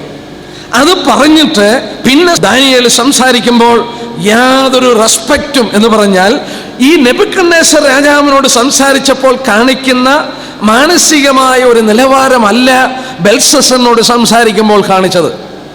നമ്മൾ ആ 2 സംസാരങ്ങൾ പഠിച്ചു നോക്കിയാൽ അറിയാം. നെബൂഖദ്നേസർ രാജാവിനോട് ദാനിയേൽ സംസാരിക്കുമ്പോൾ ഒരു അനുകമ്പയുള്ള വാക്കുകളാണ്. രാജാവേ, ഒരു പക്ഷെങ്കിൽ രാജാവിനോട് ദൈവം അത് ക്ഷമിച്ചെന്നിരിക്കും എന്ന് പറഞ്ഞുകൊണ്ട് പറയുമ്പോൾ ബെൽഷസ്സറിന് നേരെ അങ്ങനെയല്ല സംസാരിക്കുന്നത്. വളരെ കർക്കശമായി. ഒരു പക്ഷെങ്കിൽ ഇവിടെ നമുക്ക് ഓർക്കാൻ കഴിയും, ഏത് കൈകൊണ്ട് എഴുതി കാണിച്ചോ അതേ ആത്മാവിനാൽ ദാനിയേലും ഭരിക്കപ്പെട്ടു. He was also in the same spirit, in the spirit of God. അവന് മനസ്സിലായി ഈ പാപം എന്ന് പറഞ്ഞാൽ ദിസ് വാസ് എ പ്രീമെഡിറ്റേറ്റഡ് സിൻ. ഇതൊക്കെ അറിഞ്ഞിട്ടും താഴ്ത്തുവാൻ മനസ്സില്ലാതെ ദൈവത്തിന് വിരോധമായി ഉയർത്തുന്ന പ്രീമെഡിറ്റേറ്റഡ് സിൻ, ഇത് വലിയ അപകടമാണ്, വലിയ അപകടമാണ്. ദൈവം മനുഷ്യന് വെളിച്ചം കൊടുക്കും. യോഹന്നാൻ 1:9 വായിക്കുന്നു, ഏത് മനുഷ്യനെയും പ്രകാശിപ്പിക്കുന്ന വെളിച്ചം ലോകത്തിലേക്ക് വന്നുകൊണ്ടിരുന്നു. കാൽവറി ക്രൂശ് നമുക്ക് പൂർണ്ണമായി വെളിച്ചം തന്നു. ദൈവസ്നേഹത്തിന്റെ മഹത്വം മനസ്സിലാക്കുവാൻ ദൈവം ഇടയാക്കി. യേശുക്രിസ്തുവിലൂടെ ദൈവം തന്നെത്താൻ പൂർണ്ണമായി വെളിപ്പെടുത്തി. അന്ത്യകാലത്ത് തന്റെ പുത്രനിലൂടെ അവൻ നമ്മോട് അരുളി ചെയ്തു. സകല വെളിച്ചവും മനുഷ്യവർഗത്തിന് കൊടുത്തു. എന്നാൽ ഇതൊക്കെ അറിഞ്ഞിട്ടും മനുഷ്യന് താല്പര്യം ജഡിക ഉല്ലാസം, പ്രീമെഡിറ്റേറ്റഡ് സിൻ. അവൻ കണക്കുകൂട്ടി ആ പാപം ചെയ്യുകയാണ്. അങ്ങനെ പാപം ചെയ്തവനോട് ദൈവം ഇടപെടുന്നത് എങ്ങനെയാണെന്നുള്ളത് നാം ഈ പാഠത്തിലൂടെ പഠിപ്പിച്ചു തരികയാണ്. എന്താണ് ഇവിടെ വായിക്കുന്നത്? ഈ പ്രസംഗം ഒന്ന് ശ്രദ്ധിച്ചു നോക്കുക. ഇവിടെ വായിക്കുന്നു 21 വാക്യം, സ്വർഗസ്വനായ ദൈവത്തിന് നേരെ തന്നെത്താൻ ഉയർത്തി അവന്റെ ആലയത്തിലെ പാത്രങ്ങളെ അവൻ തിരുമുമ്പിൽ കൊണ്ടുവന്നു. തിരുമേനിയും മഹത്വങ്ങളും തിരുമനസ്സിലെ ഭാര്യമാരും വെപ്പാട്ടികളും അവയിൽ വീഞ്ഞു കുടിച്ചു. കാണാനും കേൾപ്പാനും അറിയുവാനും വഹിയാത്ത പൊന്നും വെള്ളിയും താമ്രവും ഇരുമ്പും മരവും എന്നുള്ള ദേവന്മാരെ സ്തുതിച്ചു. Not humble yourself, instead, ആ ഇംഗ്ലീഷിൽ വായിച്ചാൽ കുറച്ചുകൂടെ ബ്യൂട്ടിഫുൾ ആണ്. You not only humbled yourself, instead you have set yourself up against the Lord of heaven. You didn't humble yourself, instead you set yourself against the Lord of heaven. നീ നിന്നെ തന്നെ താഴ്ത്തിയില്ലെന്ന് മാത്രമല്ല, you set yourself above. നീ നിന്നെ തന്നെ ഉയർത്തുവാൻ തുടങ്ങി. ആർക്കെതിരായിട്ട്? സ്വർഗത്തിലെ ദൈവത്തിന് എതിരായിട്ട്. ദൈവത്താൽ വാസ്തവത്തിൽ വിശുദ്ധീകരിച്ച് വേർതിരിക്കപ്പെട്ട പാത്രങ്ങൾ നീ എടുത്ത് മദ്യമെടുത്ത് നിന്റെ മഹത്വങ്ങളും വെപ്പാട്ടുകളും കുടിക്കുവാൻ തുടങ്ങി. ഈ രാത്രി ഞാനൊരു സത്യം കൂടെ ഓർപ്പിക്കട്ടെ. ഈ പാപം നമുക്ക് ചെയ്യാൻ കഴിയുമോ? ഇവിടെ പറഞ്ഞ ഈ ഭയങ്കര പാപം എനിക്ക് നിങ്ങൾക്ക് ചെയ്യുവാൻ കഴിയുമോ? ഒരു നിമിഷം ചിന്തിച്ചു നോക്കിയേ. ഈ പാത്രങ്ങൾ ഏതാണ്? ദൈവത്തിന്റെ ആലയത്തിന്റെ പാത്രങ്ങളാണ്. ദൈവത്തിന്റെ ആലയത്തിന്റെ പാത്രങ്ങളാണ്. ഇന്ന് ദൈവത്തിന്റെ ആലയം എന്താണ്? 1 Corinthians 6:19, നിങ്ങളുടെ ശരീരങ്ങൾ ദൈവത്തിന്റെ മന്ദിരം. Your body is the temple of God. ഈ ശരീരം ദൈവത്തിന്റെ മന്ദിരമാണ്. It is a temple of God. ഈ ടെമ്പിൾ ഓഫ് ഗാഡിൽ ഇതിനകത്തുള്ള പാത്രങ്ങൾ എന്താണ്? ഈ അവയവങ്ങളാണ്. ഈ കണ്ണും ഈ വായും ഈ ചെവിയും ഈ കരങ്ങളും ഈ കാലുകളും വാസ്തവത്തിൽ ഈ മന്ദിരത്തിന്റെ പാത്രങ്ങളാണ്. ദൈവത്തിന് ശുശ്രൂഷിക്കുന്ന അവയവങ്ങളാണ്. ഒരിക്കൽ ബെൽഷസ്സർ ആ പാത്രങ്ങൾ എടുത്ത് വീഞ്ഞു കുടിച്ച് തന്റെ വെപ്പാട്ടുകൾ കുടിക്കുവാൻ തുടങ്ങി. ഈ മന്ദിരം, ഈ ശരീരം ദൈവത്തിന്റെ മന്ദിരമാണ്. ഈ മന്ദിരത്തിന്റെ അവയവങ്ങളെ പലപ്പോഴും മനുഷ്യനെടുത്തിട്ട്, ദൈവമക്കൾ എടുത്തിട്ട് വെറിക്കൂത്തുകൾക്കും തോന്നിവാസം കാണിക്കുവാൻ ഉപയോഗിക്കുമ്പോൾ ഈ പാഠം ഓർത്തുകൊള്ളുക. ദൈവത്തെ ഭയപ്പെടുന്നില്ലേ? ദൈവത്തെ ഭയപ്പെടുന്നില്ലേ? പഴയ കാലത്ത് നമ്മൾ ഓർത്തുകൊണ്ടിരുന്ന പോലെ ദൈവം വാസ്തവത്തിൽ ദൈവ സാന്നിധ്യം ഇറങ്ങി വന്ന ഷെഹന്ന ഗ്ലോറിയിൽ വാസ്തവത്തിൽ ഇരുന്ന ദൈവ സാന്നിധ്യം ഉണ്ടായിരുന്ന പാത്രങ്ങൾ നമുക്കറിയാം. ആലയത്തിൽ ഷെഹന്ന ഗ്ലോറി ഇറങ്ങി, ദൈവ സാന്നിധ്യം ഇറങ്ങി. എൻ്റെ പ്രിയപ്പെട്ടവരെ, ഈ ദൈവമന്ദിരത്തിൽ പരിശുദ്ധാത്മാവ് സ്ഥാനം ഏറ്റെടുത്തു. അവൻ നമ്മുടെ ഉള്ളിലേക്ക് വന്നു. ഈ ശരീരങ്ങൾ വാസ്തവത്തിൽ അഭിഷിക്തമാണ്. ഈ പാത്രങ്ങൾ അഭിഷിക്തമാണ്. ദൈവത്തിന് വേർതിരിച്ചതാണ്. ഈ പാത്രങ്ങൾ എടുത്തിട്ട് ദൈവത്തിന് വിരോധമായി ഒരിക്കലും ഉപയോഗിപ്പാൻ ഇടയാകരുത്. ഇവിടെ നമ്മൾ വായിക്കുന്നതാണ്. ഈ പ്രസംഗത്തിൽ ഒരു പ്രത്യേക ഭാഗം എന്നെ ശ്രദ്ധയിൽപ്പെട്ടു. ഒന്ന് നോക്കിയാട്ടെ, അതിൻ്റെ 23 വാക്യത്തിന്റെ അവസാന ഭാഗം.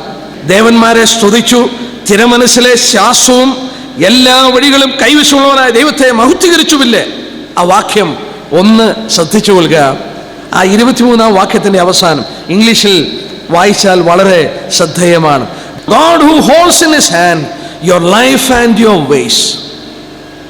മലയാളത്തിൽ തിരുമനസ്സിലെ ശ്വാസവും എല്ലാ വഴികളും കൈവശമുള്ളവൻ എന്ന് പറഞ്ഞതിന്റെ അർത്ഥം തന്നെ, He is the one who is holding your breath. നിന്റെ ശ്വാസം താഴോട്ട് പോയി തിരിച്ചു വരുന്നതിന്റെ കാരണം He is the one who holds your breath. അതാണ് ഇവിടെ ഇംഗ്ലീഷ് എഴുതിയിരിക്കുന്നത്. God who holds in his hand your life and your breath. നിന്റെ ജീവനും ശ്വാസവും കയ്യിലുള്ള ദൈവം. ഇതേ വാക്യം നമ്മൾ മറ്റൊരിടത്ത് വായിക്കുന്നു.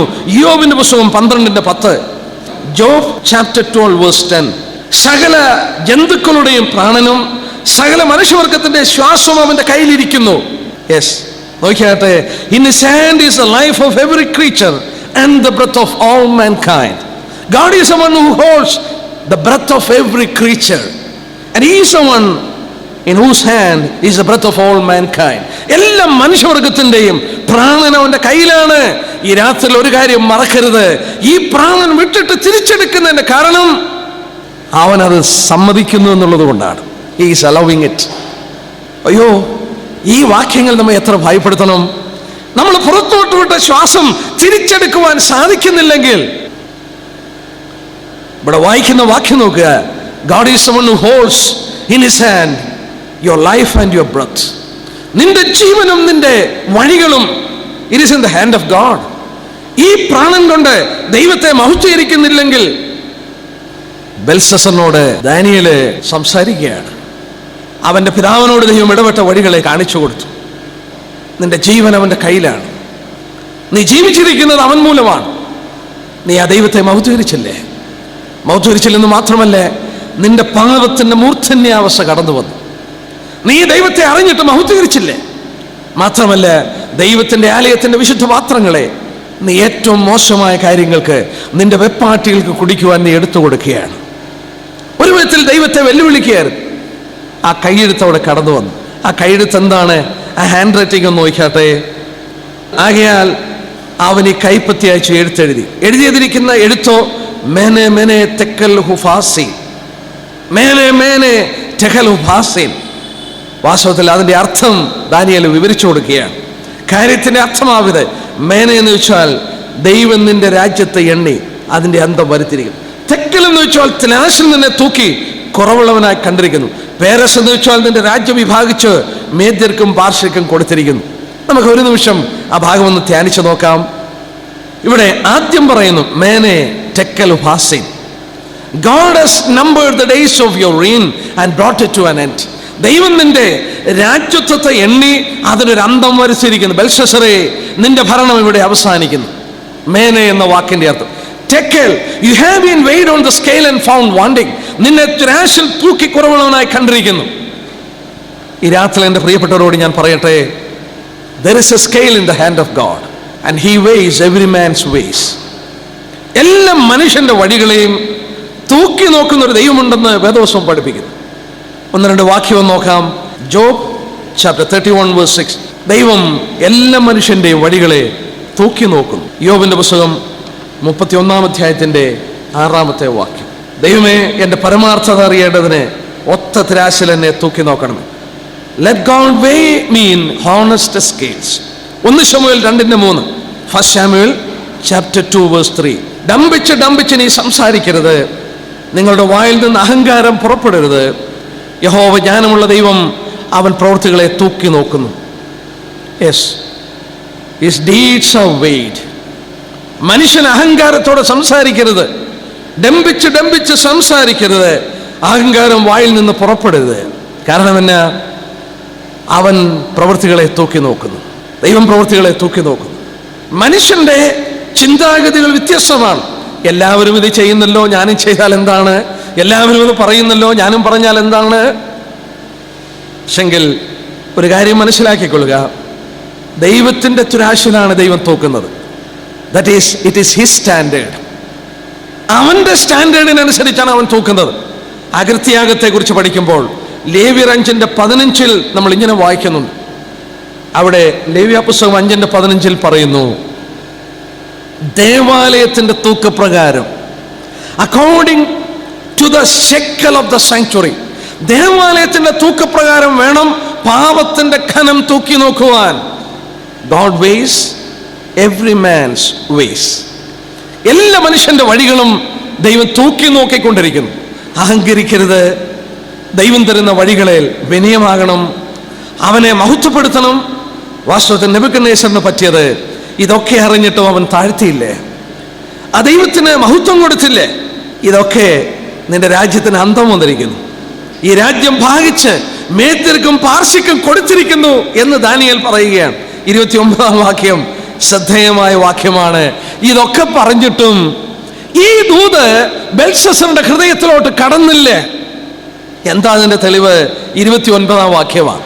നിന്റെ രാജ്യം ഭാഗിച്ചു കഴിഞ്ഞു, നീ മരണത്തോട് അടുത്തു കഴിഞ്ഞു, നിന്റെ രാജ്യം ഭാഗിച്ച് മേദ്യർക്ക് കൊടുക്കുകയാണ്, ദൈവം നിശ്ചയിച്ച് കഴിഞ്ഞു എന്ന് പറഞ്ഞപ്പോഴും ബെൽഷസ്സർ പറയുന്നത് തന്നെ 29 വാക്യം. അപ്പോൾ ബെൽഷസ്സർ കൽപ്പനയാൽ അവർ ദാനിയേലിന് ധൂപറോസം കഴുത്തിൽ പൊന്മാലയെ ധരിപ്പിച്ചു, അവന്റെ രാജ്യത്തിന് 3-ാമനായി വാഴുമെന്ന് അവനെ കുറിച്ച് പ്രസിദ്ധമാക്കി. ഈ സന്ദർഭത്തിലെങ്കിലും ബെൽഷസ്സർ താഴേണ്ടതാണ്. ബെൽഷസ്സറിന്റെ ഹൃദയത്തിലോട്ട് ആ ദൂത് കടന്നുപോയില്ലേ? കടന്നുപോയിരുന്നെങ്കിൽ ഈ കൽപ്പന കേട്ടപ്പോൾ ആ മുട്ടുകൾ അവിടെ മടക്കിയനെ. ഈ ദൂതുകൾ ബെൽഷസ്സറിന്റെ ഉള്ളിൽ കടന്നില്ല. ബെൽഷസ്സർ അപ്പോൾ എന്താ ചിന്തിക്കുന്നത്? ദാനിയേലിനെ 3-ാമനാക്കി തീർക്കുവാൻ, ധൂമ്രവസ്ത്രം ധരിപ്പിച്ചുകൊണ്ട് 3-ാമനാക്കി തീർക്കുവാൻ വേണ്ടിയുള്ള കാര്യങ്ങൾ ക്രമീകരിക്കുകയാണ്. അതിന്റെ അർത്ഥം that message didn't went into his heart. അവന്റെ ഹൃദയത്തിനുള്ളിലേക്ക് ആ മെസ്സേജ് കടന്നു ചെന്നില്ല. ഒരുപക്ഷെ അങ്ങനെ സംഭവിച്ചേക്കാം. മനുഷ്യ മനസ്സിന്റെ സ്ഥിതി എപ്പോഴും ഒരുപോലെ അല്ലേ. ഭയപ്പെടണം. ദൈവത്തെ അറിയാവുന്ന കാലത്ത് വാസ്തവത്തിൽ അന്വേഷിച്ചു കൊള്ളുവാനായിട്ട് പറയുന്നുണ്ട്. ഇവിടെ 30-ാം വാക്യത്തിൽ ആ രാത്രിയിൽ തന്നെ കൽദയ രാജാവ് ബെൽഷസ്സർ കൊല്ലപ്പെട്ടു. ആ രാത്രിയിൽ കൊല്ലപ്പെട്ടു. അത് കണക്കാക്കപ്പെടുന്നത് നമ്മുടെ ഡേറ്റ് അനുസരിച്ച് 11-12 ഒക്ടോബർ മാസം BC 539, 11th or 12th October BC 539 അന്ന് രാത്രിയിൽ ബെൽഷസ്സർ കൊല്ലപ്പെട്ടു. നമ്മളിവിടെ വായിക്കുന്നു, ആ രാത്രി തന്നെ കൽദയ രാജാവ് ബെൽഷസ്സർ കൊല്ലപ്പെട്ടു. യെസ്, നമ്മൾ ഓർത്തുകൊണ്ടിരുന്നു. ഈ സംഭവം നടന്നുകൊണ്ടിരിക്കുമ്പോൾ, ദാനിയേൽ ഈ കാര്യങ്ങൾ പറഞ്ഞു കൊടുത്തുകൊണ്ടിരിക്കുമ്പോൾ, കോരശ് യൂഫ്രട്ടസ് നദി അത് ഡൈവേർട്ട് ചെയ്തിട്ട് തന്റെ സൈന്യത്തിനകത്ത് കിടക്കുവാൻ അതായത് അവർ വെള്ളത്തിൽ കൂടെ ഇറങ്ങി, അവർക്ക് ശ്വാസം കിട്ടുന്ന നിലയിൽ കൂടെ ആ വെള്ളത്തിൽ കൂടെ അവരെ ഓരോരുത്തരായി പട്ടണത്തിനകത്തേക്ക് നുഴഞ്ഞു കയറി. ആ രാത്രിയിൽ ബെൽഷസ്സറിനെ അവർ വാളുകൊണ്ട് വെട്ടിക്കൊന്നു. ഈ വലിയ രാജ്യം മേദ്യർക്കും പാർശ്യക്കും വഴി തുറന്നു കൊടുത്തു. ഇത് വായിക്കുമ്പോൾ യെശയ്യാവ് 40:15 ഒരു വാക്യമുള്ളതെന്ന് വായിച്ചു കേൾപ്പിക്കാം. ഐശയ്യ ചാപ്റ്റർ 40:15. നമ്മുടെ ദൈവത്തിന്റെ മഹത്വവും വലിപ്പവും ജ്ഞാനവും രാജ്യങ്ങളും ഈ ലോകത്തിന്റെ മഹത്വവും പ്രതാപവും ഒക്കെ എങ്ങനെയാണെന്നുള്ളത് നോക്കുക. ഐശയ്യ ചാപ്റ്റർ 40:15, 15-ാം വാക്യം. ഇതാ, ജാതികൾ തുലാക്കൊട്ടയിലെ ഒരു തുള്ളി പോലെയും തുലാശിലെ ഒരു പൊടി പോലെയും അവന് തോന്നും. Surely the nations are like drop in a bucket. ആ വാക്യം ഒന്ന് ശ്രദ്ധിച്ചേ.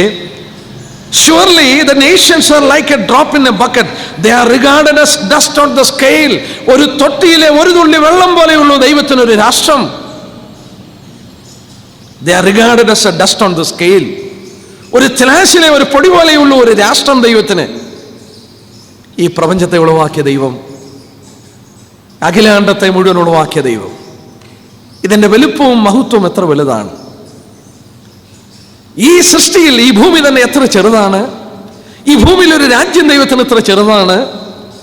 ഇവിടെ തീർച്ചയായിട്ടും പ്രവാചകൻ പറഞ്ഞ പോലെ, surely the nations are like a drop in a bucket. They are regarded as a dust on the scale.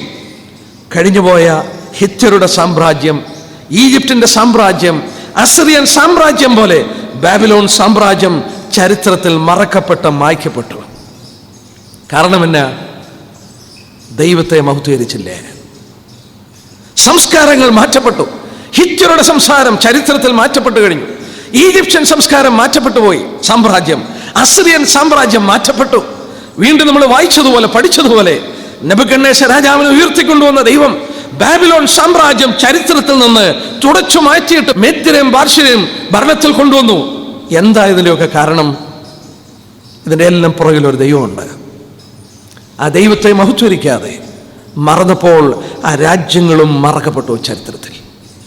ഇന്ന് രാത്രി എന്നെ കേൾക്കുന്ന പ്രിയപ്പെട്ടവരോട് ഞാൻ പറയട്ടെ, ഈ ദൈവം എത്രയോ വലിയ ജ്ഞാനിയാണ്. സംഭവങ്ങൾ നടക്കുന്നതിന് മുമ്പ് നൂറ്റാണ്ടുകൾക്ക് മുമ്പ് പ്രവാചകന്മാരിലൂടെ കോരശിനെ പേർ ചൊല്ലി വിളിച്ചു. ഈ രാജ്യത്തിന്റെ അധപതനം എങ്ങനെ സംഭവിക്കുന്നുള്ളൂ വെളിപ്പെടുത്തി. ദൈവം വേണ്ട വെളിച്ചങ്ങൾ അവർക്ക് കൊടുത്തു. വിനയപ്പെടുവാൻ മനസ്സിലാതെ വന്നപ്പോൾ ന്യായവിധി കടന്നു വന്നു. ബെൽഷസ്സർ എത്ര വലിയവനായ ഒരു രാജാവ്. ഞാനും നിങ്ങളും എത്ര ചെറുതാണ്. നമ്മൾ എത്ര ചെറുതാണ്. ഒരു രാജ്യം ഒരു ഒരു ഒരു തൊട്ടിയിലെ ഒരു തുള്ളി വെള്ളം പോലെയാണെങ്കിൽ എൻ്റെ പ്രാണനും നിങ്ങളുടെ പ്രാണനും നമ്മൾ വായിച്ചതുപോലെ he is the one who holds the breath of us in his hand. Yes, 90 സങ്കീർത്തനത്തിൽ വായിക്കുന്ന പോലെ അവൻ മർത്യനെ പൊടിയിലേക്ക് ചേരുമാറാക്കുന്നു. He is the one who commands the man to go back to dust and he is the one who calls back him. ഒരു മനുഷ്യനെ പൊടിയിലേക്ക് ചേരുമാറാക്കുന്ന ദൈവമാണ്. ആ മനുഷ്യനെ തിരിച്ചു വിളിക്കുന്ന ദൈവമാണ്. He is the one who holds the breath of every living being in his hand.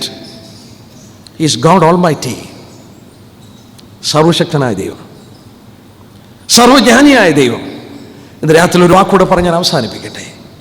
ഇത് വാസ്തവത്തിൽ ചരിത്രത്തിൻ്റെ അന്ത്യത്തിൽ വചനം വെളിപ്പെടുത്തിയ പോലെ ലോകരാഷ്ട്രങ്ങൾ മ്ലേച്ഛതയിലേക്ക് നടന്നു പോകുന്നതിൻ്റെ ഒരു ചിത്രം കൂടെയാണ്. ന്യായവിധി വരുന്നതിന് മുമ്പ് ഞാൻ വാക്യങ്ങൾ എടുക്കാതെ വായിച്ചു പോകട്ടെ. പറഞ്ഞു 2 തിമോഥെയോസ് 3:1-5 വരെ വായിച്ചാൽ man will be lovers pleasures more than lovers of God. ദൈവപ്രിയമില്ലാതെ ഭോഗപ്രിയരാകും. അന്ത്യകാല ലക്ഷണം പറഞ്ഞപ്പോൾ instead of being lovers of God they will be lovers of pleasures. ഇന്നത്തെ ലോകം അങ്ങനെയല്ലേ? man is seeking all sort of pleasures. അവൻ ലോകത്തിലുള്ള സകലവിധമായ ഇമ്പങ്ങൾക്ക് ഓടി നടക്കുന്നു. വചനം അത് മുമ്പ് കൂട്ടി പറഞ്ഞു. വളരെ ചുരുക്കം പേരായി ഇവിടെ ദൈവസന്നിധിയിൽ നമ്മൾ ഇരിക്കുമ്പോൾ വിനയത്തോടെ ഓർക്കുക, ചരിത്രത്തിന്റെ അന്ത്യത്തിൽ ദൈവം വെളിപ്പെടുത്തി ദൈവപ്രിയമില്ലാതെ ഭോഗപ്രിയരാകും. Man will be lovers of pleasures more than lovers of God. ദൈവത്തെ സ്നേഹിക്കുന്നതിന് പകരം അവർ ലോകത്തിന്റെ ഇമ്പങ്ങളെ സ്നേഹിക്കുന്നവരായി മാറും. വീണ്ടും വായിക്കുന്നു, മത്തായി 24:28 വായിക്കുന്നുണ്ട്. യേശു പറഞ്ഞു, അന്ത്യകാലത്ത് നോഹയുടെ കാലം പോലെ eating and drinking and marrying and giving in marriage. അവർ തിന്നും കുടിച്ചും വിവാഹം കഴിച്ചും കൊടുത്തും അവർക്കിതൊന്നും പ്രശ്നമല്ല. ചുറ്റുപാടൊന്ന് കണ്ണോടിച്ചേ. മനുഷ്യനിത് വല്ലതും പ്രശ്നമാണോ? ഈ ന്യായം വിധിക്കുന്ന ദൈവത്തെക്കുറിച്ചും ഈ നീതിമാനായ ദൈവത്തെക്കുറിച്ചും അവർക്ക് പ്രശ്നമാണോ? അല്ലേ. They wanted pleasures. നമ്മളെ കർത്താവ് ഓർപ്പിച്ച പോലെ eating and drinking and marrying and giving in marriage. അവർ തിന്നും കുടിച്ചും വിവാഹം കഴിച്ചും കൊടുത്തും. Man is after pleasures. ഇത് തന്നെയല്ലേ ദാനിയേലിന്റെ പുസ്തകത്തിൽ നമ്മൾ വായിച്ചത്? പാപം അതിന്റെ മൂർധന്യാവസ്ഥയിൽ വന്നപ്പോൾ ദൈവത്തിന്റെ വിരൽ അവിടെ നിന്റെ അന്തം കുറിച്ചു എന്ന് എഴുതിയതുപോലെ ഈ ലോകം നാളുകൾ കഴിയും തോറും ദൈവപ്രിയമില്ലാതെ പോവുകയാണ്. എൻ്റെ പ്രിയപ്പെട്ടവരെ, ഈ രാത്രി ഓർപ്പിക്കട്ടെ, ഞാനും നിങ്ങളും ദാനിയേലിനെ പോലെ ആയിരിക്കണം. സകല പ്രതികൂലങ്ങളുടെ മധ്യത്തിൽ he was a man of God. അചഞ്ചലനായി വൃദ്ധനായി 80 വയസ്സിലും ആ ദൈവത്തിന് വേണ്ടി നിൽക്കുന്ന ഒരു പുരുഷൻ. എന്തൊരു ചരിത്രമാണ്! നാം വായിച്ചതുപോലെ മറ്റുള്ളവർ സാക്ഷ്യപ്പെടുത്തി വിശുദ്ധാത്മാവുള്ള ഒരു മനുഷ്യൻ, വിശുദ്ധ ദേവന്മാരുടെ ആത്മാവുള്ള ഒരു മനുഷ്യൻ ഈ രാജ്യത്തുണ്ട്. നമ്മെക്കുറിച്ച് സാക്ഷ്യം പറയണം, ഈ ലോകം സാക്ഷ്യം പറയണം. വിശുദ്ധ ആത്മാവുള്ള ഒരു മനുഷ്യൻ ഈ പട്ടണത്തിലുണ്ട്. നോക്കുക, ആ ബാബേൽ സാമ്രാജ്യം മുഴുവൻ ചരിത്രകാരന്മാർ രേഖപ്പെടുത്തിയ പോലെ മദ്യപിച്ച് കൂത്താടി വ്യഭിചാരത്തിലും സകലവിധ മ്ലേച്ഛതകളും നിറഞ്ഞു നടന്നപ്പോൾ അതിൽ നിന്ന് മാറിയ ഒരു പുരുഷൻ ദാനിയേൽ. ഈ രാത്രിയിൽ എൻ്റെ പ്രിയപ്പെട്ടവരോട് ഞാൻ ഓർപ്പിക്കട്ടെ, ദൈവം ഇതെല്ലാം കാണുന്നു, ദൈവം ഇതെല്ലാം കാണുന്നു. And he is weighing everything. ഭയത്തോടെ ദൈവത്തെ സേവിക്കാം. എല്ലാ മനുഷ്യൻ്റെ ജീവനും ശ്വാസവും അവൻ്റെ കയ്യിലാണ്. അവനെ വിശുദ്ധിയോടും വിശ്വസ്തയോടും കൂടെ സേവിക്കാം. അവൻ്റെ വലിയ നാമം മഹത്വപ്പെടട്ടെ.